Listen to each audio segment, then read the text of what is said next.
कभी कभी कुछ रास्ते हमें बिना किसी चेतावनी के खतरों की ओर ले जाते हैं। ऐसी ही एक रहस्यमयी सुरंग जो गांव के बुजुर्गों के अनुसार कभी किसी को वापस नहीं मिली। क्या आरव और कबीर भी उसकी चपेट में आ गए? गांव में एक पुरानी कहानी थी। कहते थे कि बहुत साल पहले एक सुरंग थी जहां कुछ लोग घुसकर वापस नहीं लौटे। सुरंग के अंदर कुछ रहस्यमय ताकतें थीं। इस कारण गांव वाले हमेशा इस सुरंग से दूर रहते थे। आरव एक निडर लड़का था जिसे नई चीजों को जानने का शौक था।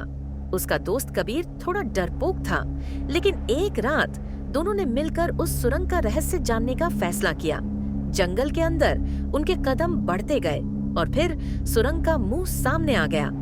आरव ने दरवाजा खोला, दोनों अंदर घुस गए।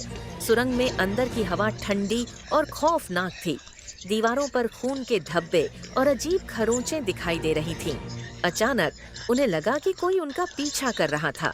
एक काली परछाई धीरे धीरे उनकी तरफ बढ़ रही थी। परछाइयां और भी नजदीक आ गईं, जैसे वे दोनों की तरफ बढ़ रही थीं।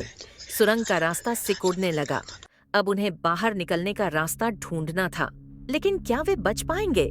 किसी तरह आरव और कबीर बाहर निकलने में सफल हो गए, लेकिन वे जैसे ही बाहर आए, सुरंग का रास्ता फिर से बंद हो गया।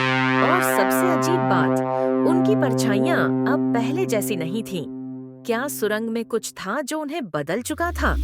क्या सुरंग में सचमुच कोई रहस्य था, या फिर यह सिर्फ एक कहानी थी?